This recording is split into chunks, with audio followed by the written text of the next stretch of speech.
The sudden passing of Julian Sterling, a technology prodigy in possession of a fortune numbering in the tens of millions, should have been the single greatest tragedy to shroud the city of Chicago on that particular day. Yet, it was not. The true, terrifying shock descended right in the midst of the solemn memorial service. As the atmosphere hung heavy with the scent of mortality, Marcus Thorne, a close business associate who was also secretly dallying with the wife of the deceased, suddenly leaned down.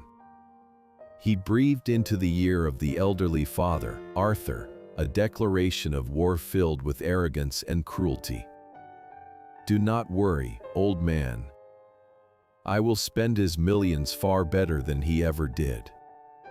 Arthur felt as though he might collapse before such brazen audacity, but then, abruptly, a spine-chilling sound caused the blood within his veins to freeze solid. From deep within the sealed mahogany casket, the familiar, dry chuckle of Julian rang out, signaling that his brutal theater of revenge had only truly just begun.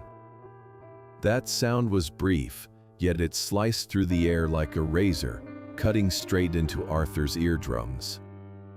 It drove him to grip the cold mahogany of the casket so tightly that his knuckles turned a stark, bone white from the sheer force of his hold, while his aged eyes widened, staring wildly at the motionless face of his son, desperately searching for any flicker of life.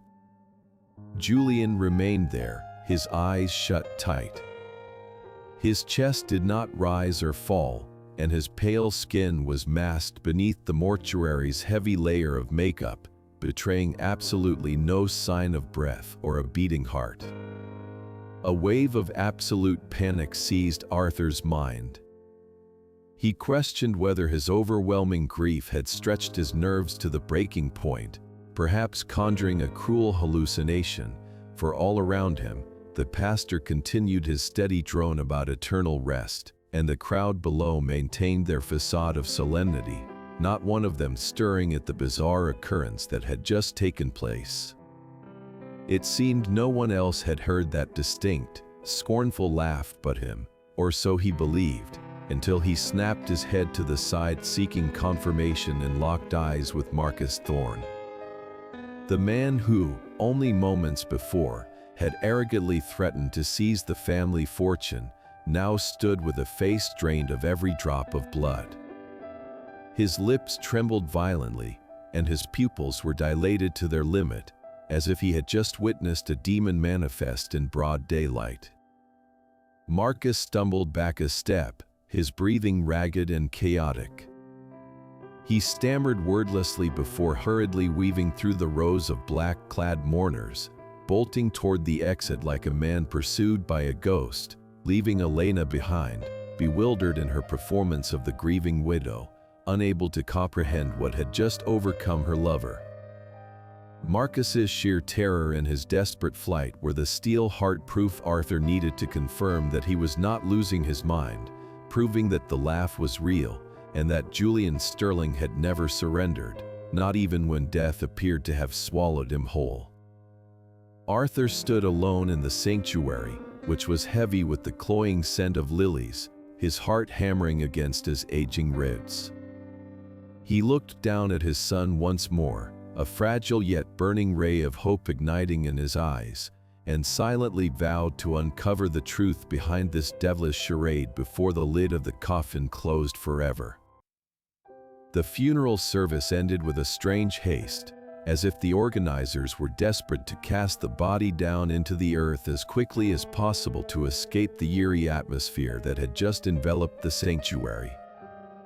As the stream of people began to disperse and hollow words of condolence fell away onto the cold floor, Arthur tried to rush toward the casket with the insane intention of checking his son's heartbeat one more time, but he was immediately blocked by a funeral home employee with a gaunt face and soulless eyes. The man in the baggy black suit used his large frame to obstruct Arthur's view, announcing in a tone as stiff as a machine that visitation hours were over and they needed to seal the casket immediately in accordance with the urgent cremation request from the widow, Elena. Arthur was stunned by the hasty cremation decision, which was completely contrary to family tradition, and he tried to struggle past the guard, shouting a demand to see his son one last time. In the moment of chaotic struggle before the heavy casket lid slammed down forever with a dry thud, the sharp eyes of the old engineer managed to catch a detail that made his stomach knot with suspicion. Julian's left hand resting on his chest was completely bare, and his pale ring finger bore a faint white mark where the platinum wedding ring had reigned for 9 years, never leaving his finger for even a second. The ring was considered an inseparable object, a symbol of the commitment Julian always cherished, yet now it had vanished without a trace, as if someone had stripped it away along with his son's honor. Arthur was pushed out the door in a state of absolute bewilderment, standing forlorn under the freezing November rain of Chicago that whipped against his stinging face, watching the luxury car carrying Elena and Marcus glide through the curtain of white water. All the way driving his old pickup truck back to his empty house, Arthur's mind was violently torn between the pain of loss and the insane questions screaming in his head, wondering if he was going mad with grief or if a dark conspiracy was truly unfolding right before his eyes, as the chuckle of the dead, the fear of the living, and the stolen ring were coming together to paint a horrific picture that he did not yet dare to believe was the truth. Darkness engulfed the vast living room as Arthur sank into his worn armchair, the silence pressing down upon his chest, heavier by far than the steel beams he had once designed. Rather than surrendering to sleep or seeking the comfort of the bottle to drown out the painful reality, the old engineer's mind began to race at full capacity to piece together the chain of irregular events that had unfolded over the past 3 days, ever since he received that fateful call from the hospital announcing Julian's passing. He recalled the flat, emotionless voice of the medical staffer stating the cause of death was acute myocardial infarction brought on by excessive stress, a reason that, now that he had found a moment of calm, seemed utterly ridiculous and absurd for a man of 38 who possessed the disciplined lifestyle of his son. Julian was not some dissolute businessman burying himself in alcohol and cigarettes, but an amateur marathon runner who strictly maintained a scientific diet and underwent periodic health checks every 6 months, boasting cardiovascular statistics so perfect that even his doctors were envious. The suspicion grew steadily within Arthur's mind, making it impossible for him to sit still, and his trembling hand fumbled inside the secret drawer beneath the table to pull out a dusty, old-fashioned flip phone, an emergency device that father and son had agreed to use only in the gravest of situations threatening their lives or the safety of the company. He pressed and held the number 1 key with a fragile, almost insane ray of hope that someone on the other end would answer, yet in response to his agonizing wait, there was only the long, hopeless tone indicating the subscriber was unreachable, repeating over and over like a cruel refusal from fate itself. However, it was precisely the silence of the phone, resonating with that mysterious laugh at the funeral and a missing wedding ring, that fanned the flames of determination in the old father's heart, transforming his suffering into a drive for action as he realized he could not sit there waiting for an answer from the heavens, but had to find the truth himself, starting at the very place that had issued that deceitful death certificate. St. Mary's Hospital loomed before Arthur's eyes like a cold concrete fortress holding captive the secrets of life and death, a place he entered not to seek comfort, but to find a crack in the death sentence handed down to his son. He sought out the office of Dr. Evans, a middle-aged man with prematurely gray hair and eyes heavy with fatigue, the very man who had set pen to paper to sign the death certificate that legally ended Julian's life. As Arthur sat down in the stiff plastic chair opposite him and began to ask questions, Evans tried to use a professional tone full of feigned sympathy to gloss over the facts with vague medical jargon about stroke risks, but he did not know he was facing a seasoned structural engineer who had spent a lifetime working with the absolute and precise laws of physics. Arthur did not mince words but backed the doctor into a corner with his own sharp observations from the morgue, asking harsh questions about the rigor mortis that had appeared too early on Julian's body only a few hours after the supposed time of death, a biological absurdity unless the victim had died long before or had been subjected to an extremely low-temperature environment. Not stopping there, Arthur also pointed out the anomaly of his son's body temperature, which was ice-cold when he touched his forehead, a level of chill that could not occur according to the natural laws of cooling for a recently deceased body. The steely and logical arguments of the old father caused Dr. Evans's face to drain of color, his fingers beginning to tap an anxious rhythm on the desk, and his evasive gaze daring not to look directly at the man opposite him. Instead of offering a satisfactory explanation, the doctor hurriedly cited being busy to end the meeting and ushered Arthur out, but his flustered attitude and the fear he tried to hide in the depths of his eyes inadvertently became the clearest answer Arthur needed, confirming that the process of receiving and handling Julian's death had been interfered with by dark hands in order to conceal some horrific truth. Leaving the hospital with medical queries that still lacked satisfying answers, Arthur drove his old pickup truck straight toward the headquarters of Sterling Tech, the glass skyscraper situated in the heart of the city that had once been Julian's pride, yet now appeared towering and cold like a giant tombstone puncturing the gray sky.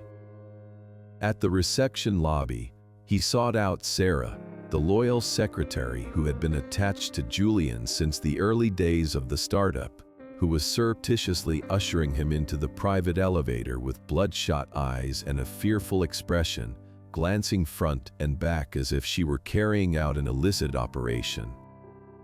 Within the cramped confines of the elevator cab as it shot upward to the 15th floor, Sarah tremblingly disclosed earth-shattering secrets about that fateful night, revealing that the entire security camera system of the building had been mysteriously deactivated under the guise of periodic maintenance right before the time Julian was alleged to have passed away, and the only person remaining at the office late until midnight that day was none other than Marcus Thorne, even though he had declared to the police that he had departed early. That precious information seemed to infuse Arthur with new strength as he stepped out of the elevator and advanced toward his son's office, a place that should have been sealed to serve the investigation, yet the heavy oak door remained suspiciously ajar. Arthur pushed the door open forcefully and encountered the scene of Marcus frantically feeding piles of documents into the shredder, the whirring of the paper machine echoing amidst the silent room like the sound of a hungry monster chewing on bones. Caught in the act, Marcus was startled but quickly regained his familiar haughty demeanor, adjusting his tie and casting a sarcastic remark that Arthur was a senile old man causing a disturbance in the workplace. Yet Arthur did not flinch in the slightest but looked straight into his eyes with absolute contempt and questioned this irregular presence. Although Marcus attempted to use arrogant words and authority to cover up his shady behavior, the beads of sweat dotting his forehead along with his darting, anxious eyes betrayed the truth that this chief financial officer was terrified of something far more terrible than the law, solidifying Arthur's ironclad belief that Julian's death was not a random accident but a meticulously planned crime intended to bury dark secrets along with that pile of shredded paper.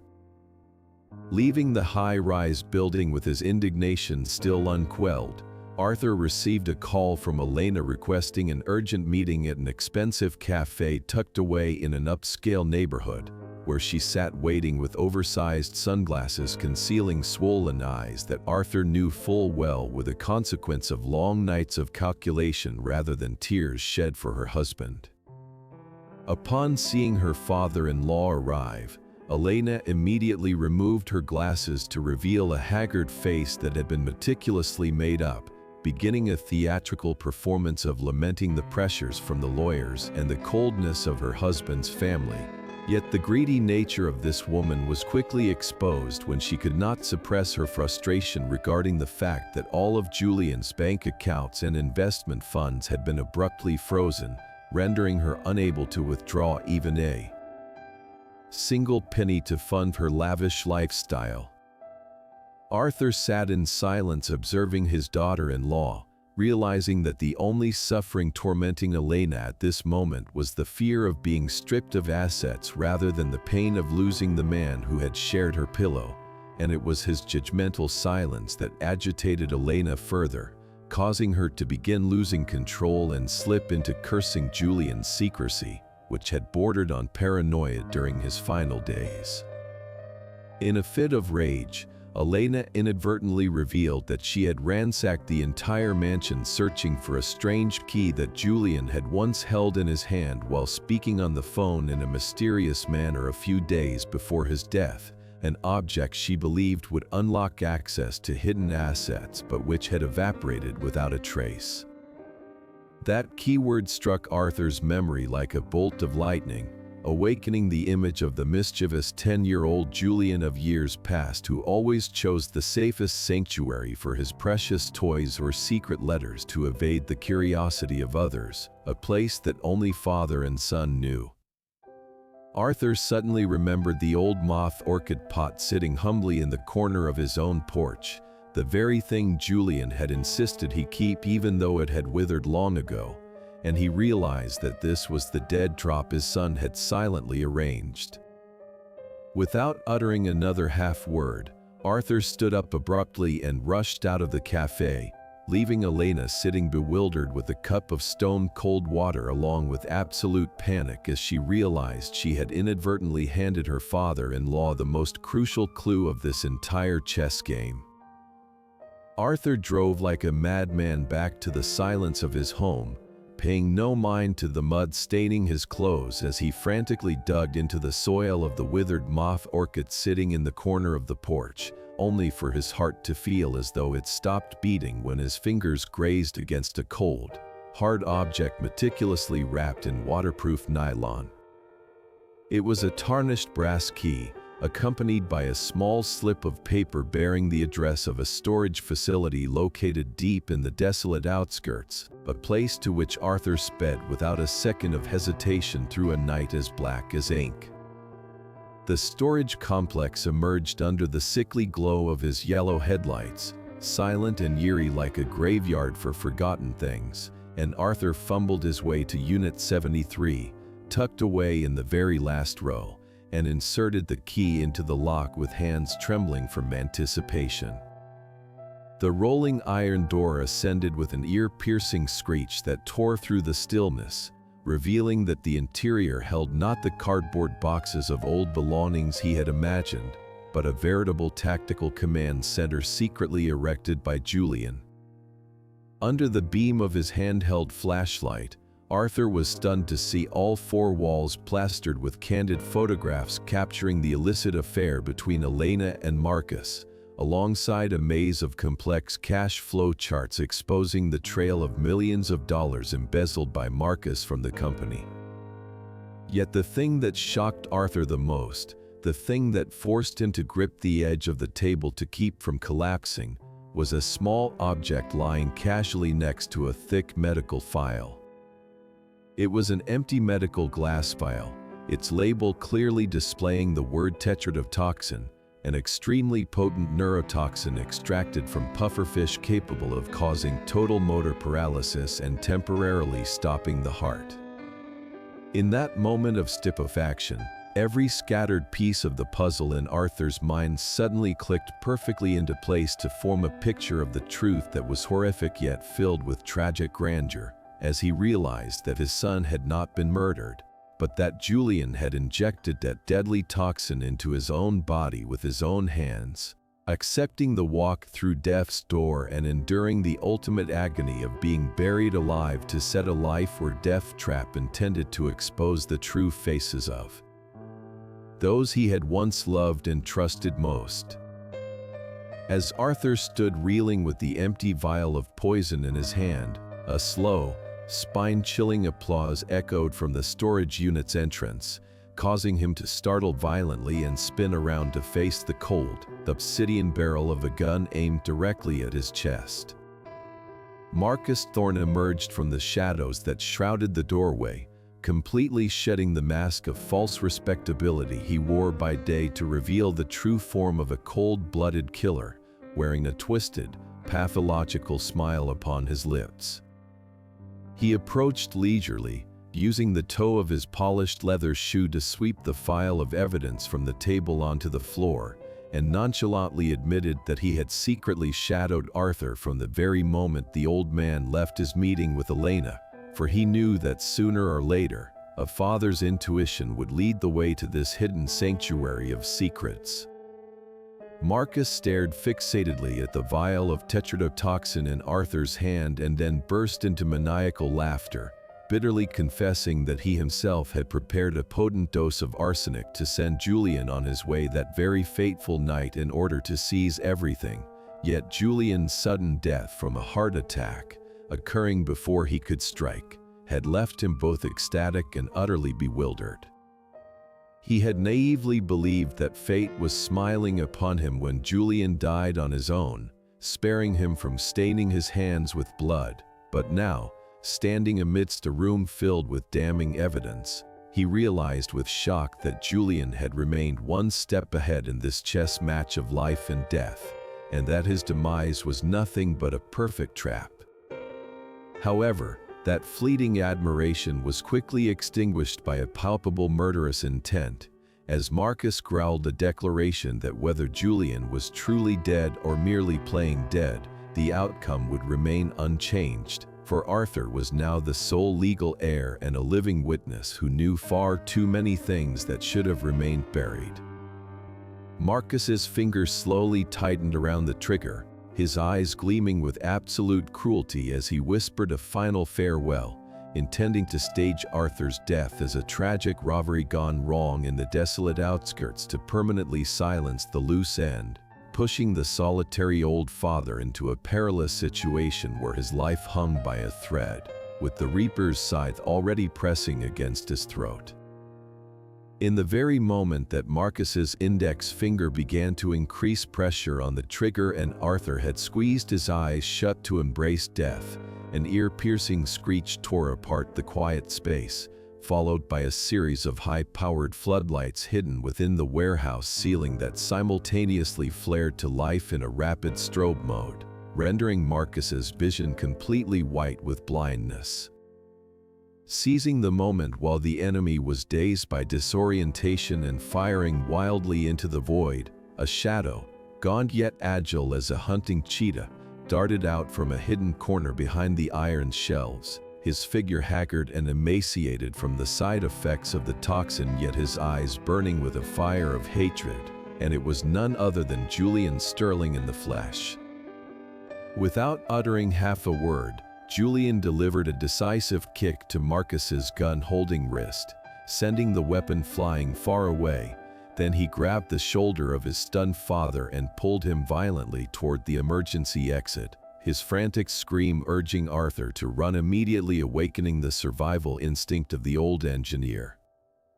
Father and son rushed out of the warehouse like souls escaping hell, cutting through the freezing night to jump into the battered old sedan that Julian had prepared as their getaway vehicle, the engine roaring to life with a heavy labor that mingled with the harsh crack of gunfire erupting from behind as Marcus managed to retrieve his weapon and frantically sprayed bullets in pursuit. One bullet slammed into the car frame, sending out electric sparks, and another shattered the rearview mirror to pieces, but Julian still ground his teeth and stomped the gas pedal to the floor to send the iron monster hurtling into the darkness of the winding suburban roads, leaving behind the chief financial officer screaming in a fit of impotent rage for having let his prey slip away right from under his nose. The battered old sedan, riddled with bullet holes and covered in dust, came to a halt in front of a dilapidated motel nestled deeply in the desolate outskirts of the city, where a neon sign blinked the word vacancy like a weary invitation to those fleeing their fate in the black of night. Arthur supported Julian into a room that reeked of cold, stale tobacco and mold, settling his son down onto the edge of a spring mattress that groaned under the weight, and under the sickly yellow glow of a flickering bedside lamp, he finally saw with clarity the wretched state of his son, taking in the gaunt face, the deep and sunken dark circles beneath his eyes, and a skin that still bore the cold, pallid hue of a corpse, which was the terrible remnant of the deadly dose of poison he had injected into his own body.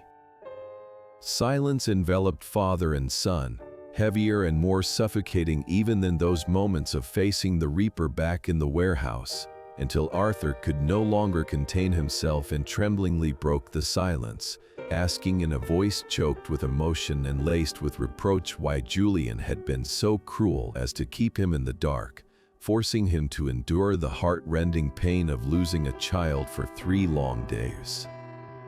Julian lifted his remorseful eyes to look at his father, and in a hoarse whisper, he confessed that he had been left with no other choice after accidentally discovering that Marcus had embezzled tens of millions of dollars and was secretly purchasing arsenic to poison him slowly through his morning coffee day by day, all to seize total control of the company.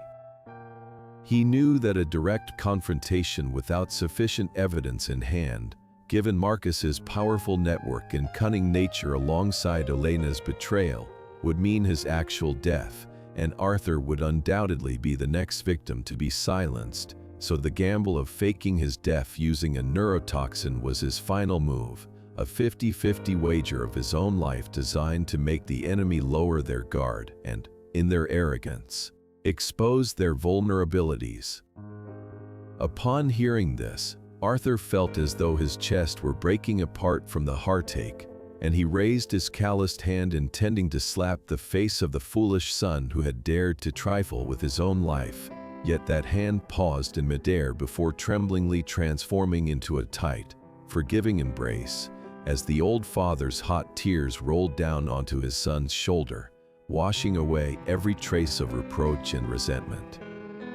In that shabby room, Arthur realized just how truly mature and terribly lonely his cold, genius son had been in this war, so he released Julian, placed both hands on his shoulders, and looked straight into his son's eyes with a steadfast gaze never before seen, affirming that from this moment on, he would no longer be a frail old man standing on the sidelines accepting protection, but would be an ally and the most solid shield, standing ready to reclaim justice alongside him and punish those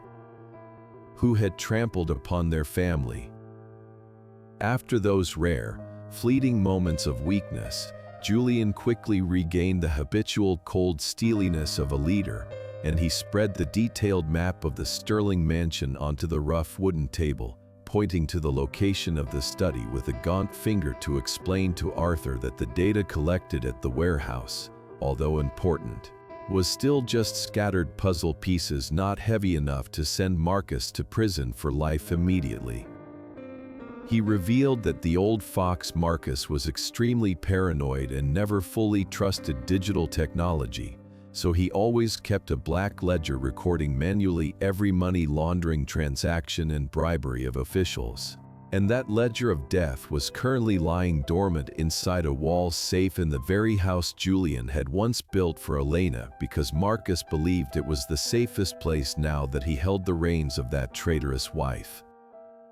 The difficult problem lay in the fact that the building's state-of-the-art security system had been reprogrammed right after Julian's fake death, and all his biometric data had been completely deleted, making it impossible for him to walk openly through the front door without activating shrill alarms that would alert the police.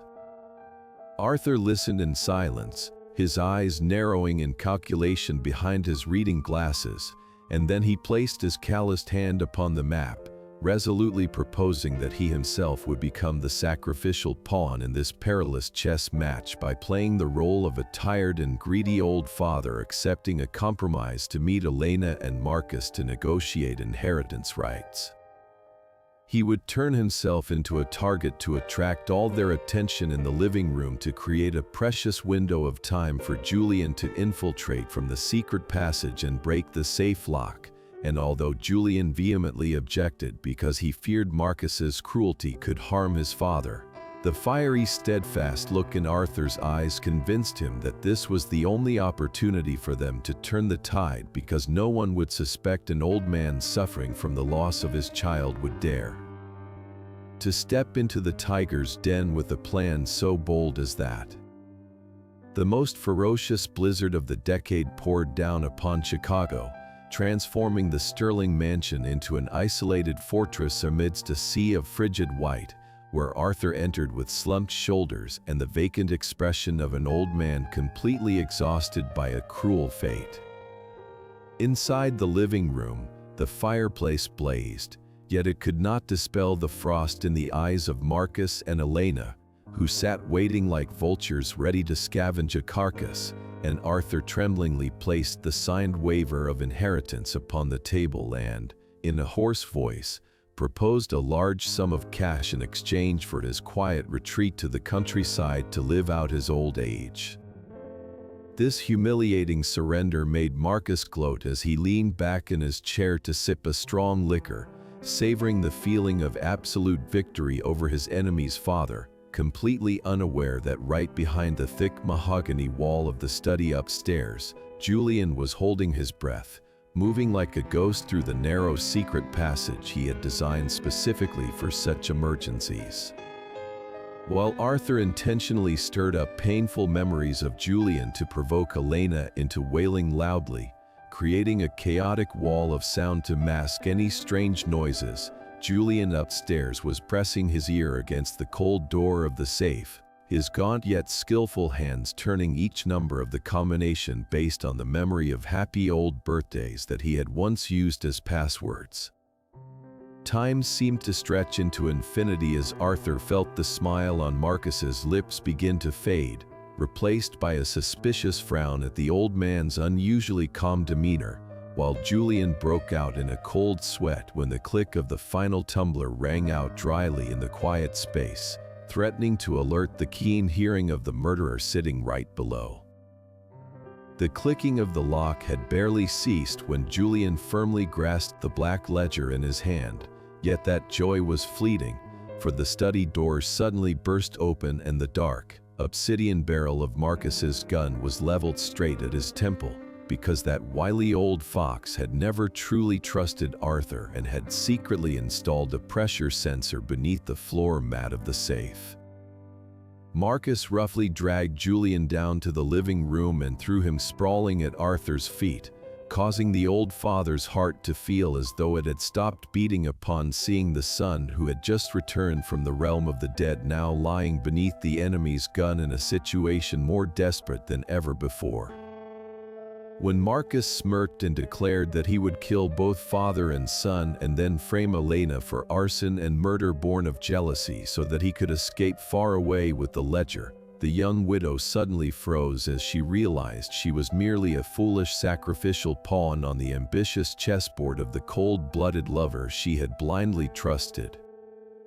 That naked betrayal snapped the final thread of reason remaining in Elena's mind, transforming her fear into absolute madness, and she screamed like a wounded animal before grabbing the can of kerosene used for the fireplace in the corner and frantically pouring that foul liquid all over the expensive Persian rugs as well as upon her own body, threatening to burn it all to ash.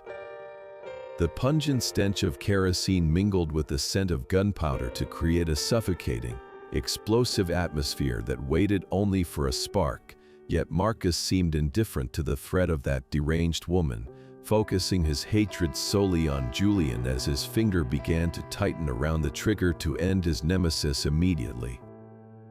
In that fateful fraction of a second when Arthur's eyes caught the tensing of the muscle in Marcus's hand, the instinct of fatherhood conquered all fear of death, and he summoned every ounce of his strength to throw his aging body in front of Julian just as the deafening gunshot rang out, tearing through the air, and a crimson flower of blood bloomed upon his shoulder, pushing both father and son tumbling backward while the flame from the lighter falling from Elena's hand flared up violently to swallow the luxurious living room. The flames erupting from the spreading pool of oil quickly transformed the luxurious living room into an infernal incinerator, with a terrible heat consuming everything in its path. Yet Julian seemed no longer able to feel that searing heat upon his flesh as he gazed at the stream of bright red blood gushing out to drench the shoulder of the old father who had just fallen while taking a bullet for him. He hurriedly tore off his shirt sleeve to temporarily bandage the wound for Arthur, while his eyes, wild and fierce, searched for the enemy amidst the billowing screen of pitch-black smoke, and he discovered Marcus coughing violently, attempting to shatter the window pane to escape as he realized the fire caused by Elena had spiraled beyond control, accompanied by the shrill wailing of sirens from dozens of police cars surrounding the exterior, signaling the absolute end to his ambition. Not allowing the villain an easy chance to flee, Julian dashed through the sea of fire like an arrow of vengeance and delivered a thunderous kick to Marcus's chest, sending him flying backward into the midst of the blaze just as a massive, burning wooden beam collapsed to block the only exit, leaving the greedy chief financial officer trapped in a state of extreme panic, awaiting the punishment of the law that was closing in. The desperate screams of Marcus and the maniacal laughter of Elena were quickly swallowed by the roar of the fire god as Julian turned back to hoist up his father, who was fainting from blood loss, and summoned all his remaining strength to support him, weaving through the burning debris to escape via the side door that had just been blown open by the pressure of the explosion. Father and son tumbled onto the lawn covered in freezing snow just as firefighters and the special task force rushed in to secure the scene, and from that safe vantage point, Julian held Arthur's shoulders tightly to warm him, while both fell silent watching the magnificent mansion, once a symbol of the Sterling family's success and artificial wealth, slowly crumble into a pile of blackened ash, burying forever the sordid secrets and the painful past to pave the way for a naked yet serene truth that had just been reborn from the ruins. 6 months after that terrifying fateful night, when the cold snowflakes of Chicago had melted away to yield to the brilliant golden sunshine of the Florida coast, justice was finally executed in the most complete and strict manner.